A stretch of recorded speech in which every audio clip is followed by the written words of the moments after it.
राज्य रे बढ़ुछि पारदर स्तर तापमात्रा वृद्धि सह एबे असंभाल ताती देखिबाकु मिलुछि।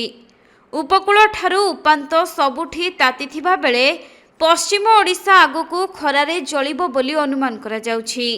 तेबे चलित थर होली रे मध्य टाई टाई खरा सांगकू आसंता 13 रु 16 तारिख पर्यंत राज्यर अधिकांश स्थान रे सर्वोच्च तापमात्रा स्वाभाविक ठारू अधिक रहिबो, जहाँकि राज्य में 2 रु 4 डिग्री तापमात्रा बढ़ी पारे।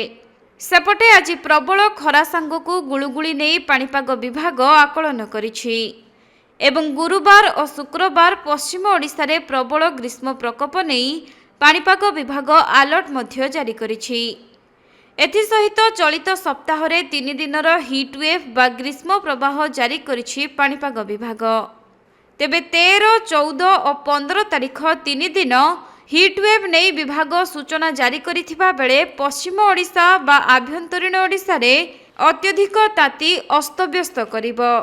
एपरिकी पारद 40 डिग्री उपरकू पार करिबार संभावना मध्य रहिछि।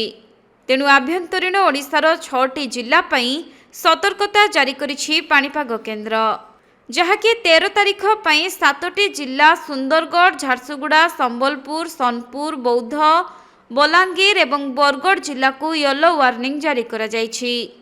सेहीपरि 14 तारिख और 15 तारिख रे प्रबल खरा नहीं सुंदरगढ़, झारसुगुड़ा, संबलपुर, सोनपुर, बौद्ध, बलांगीर, अनुगुल और बरगढ़ को येलो अलर्ट जारी करिछि पाणीपाग केन्द्र। अन्यपटे एही सबु जिलावासी को ग्रीष्म प्रवाह को दृष्टि रे रखी सतर्कतामूलक पदक्षेप नेबाकू परामर्श दिया जायछि।